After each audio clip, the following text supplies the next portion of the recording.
Yun, mag-unbox tayo ngayon ng isang ENC na Colt Airsoft Rifle. So check natin kung ano to.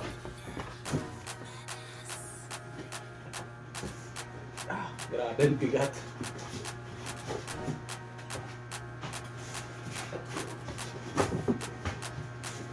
Meron tayo ditong isang EC702. Yan, may kita nyo, napakaganda. Yan. So guys, 100% brand new to ha. Gagawin lang naman dito is mag-upgrade ng gearbox shell, then internal parts, ETU. Yan, yun yung mga papalitan natin sa kanya. Syempre gagamit tayo ng brushless motor. Pakita ko sa inyo yung gagamitin natin sa kanya.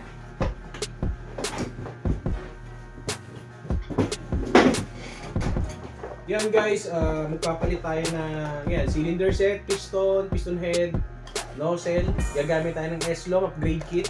Yan. Then next natin is itong low next version 2 gearbox shell. Yan. Mas matibay ito. Then gagamit tayo sa kanya syempre yung T238 ETU. Yan. At isang T238 ulit na brushless motor. Magpapalit din tayo ng inner barrel. Ito ba? Yun, half up rubber, maple lip, S-Long delayer. Ito ba? Yun. Bushing. Metal bushing ang gagamitin natin. S-Long din siya. So, yun lang yung mga install natin sa kanya. Yun, simulan na natin at medyo mahaba-haba to. Install muna natin yung ETU sa low next na 2 gearbox. Yan. Ang ganda eh.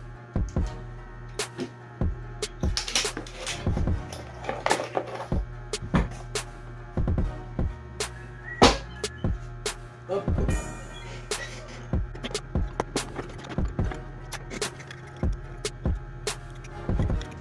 Yan guys, ito na yung gearbox shell ng low next. Una natin install is yung bushing. 8mm na metal bushing. So kadalasan ginagamit to sa mga high speed.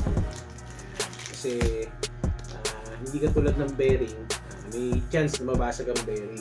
Yun nga lang, ang pangit lang din dito, katagalan, dumalaki yung butas, napupugtog. So may nabibili naman na reinforced na ganito, yung color block. Mas magandang gamitin yun, mas matagal na gamitan talaga yun. Yun guys, na-install na natin yung 8mm bushing. Then next naman natin is ETU. Yung T238 ETU.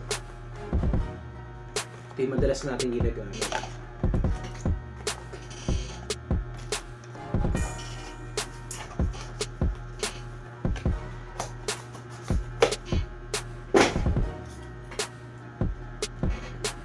Ayan guys, ito siya.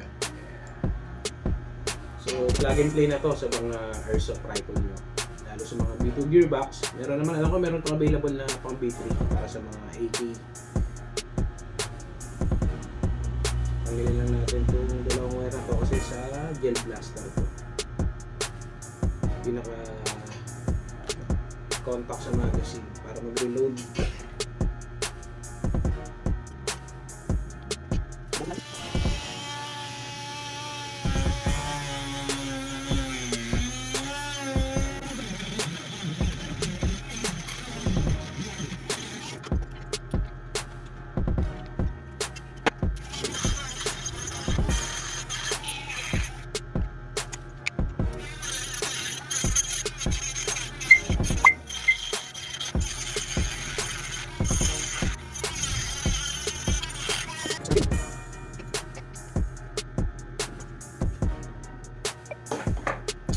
Yan guys, na-install na natin yung ETU. So, disassemble na natin yung rifle para malipat na natin yung ibang parts na kailangan natin dito.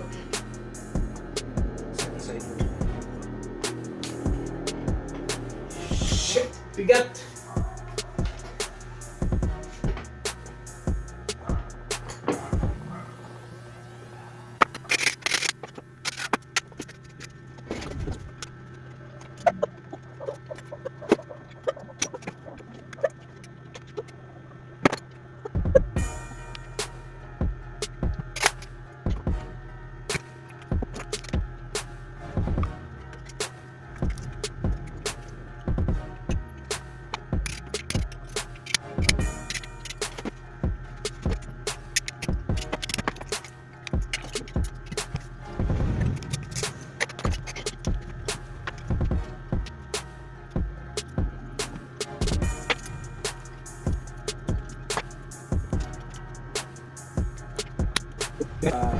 i-assemble na natin. So ito na yung internal parts niya. At tatanggalin natin at ililipat natin doon sa Lonex.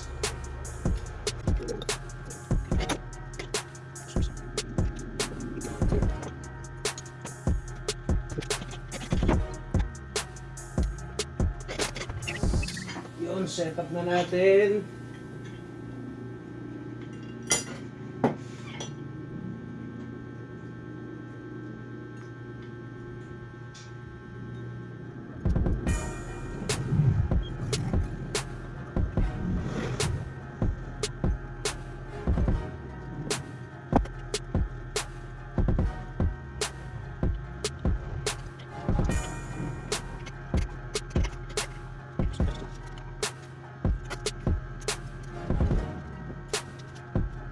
Tayong konting problema. Yung trigger ng ENC, ibang style maliit. So, hindi siya umaabot.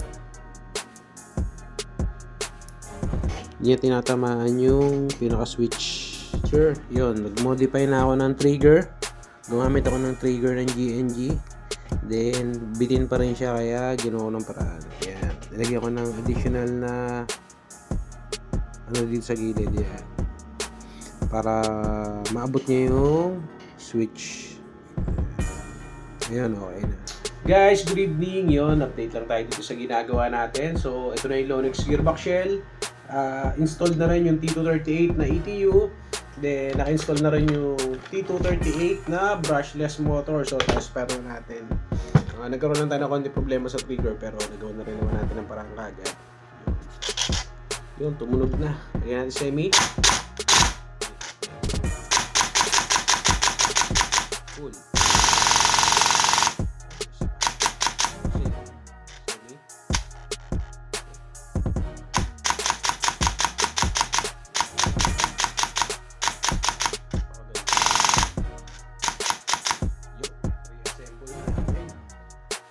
Re-assemble na natin. Test fire muna natin ulit. Hindi natin gagana. Semi. Full. Semi. Safe. Hindi talaga gumagalaw. Half a rubber naman, tsaka chamber. Then, inner barrel. Yun guys, gagamit tayo sa kanya ng Military Action Gen 2 na inner barrel. So, 6.1 yung diameter nito. Sa length, magkahaba sila. Ito ko sa inyo. So, ang gandahan dito sa Military Action na to is pwede nyo nang gamitin yung maple leaf na half rubber. Hindi katulad dun sa Gen 1, maliit lang yung butas dito. Hindi dito sa Gen 2, mas malaki na siya. Sakto-sakto yung mga maple leaf na half rubber. So yun, install na natin para masubukan na natin.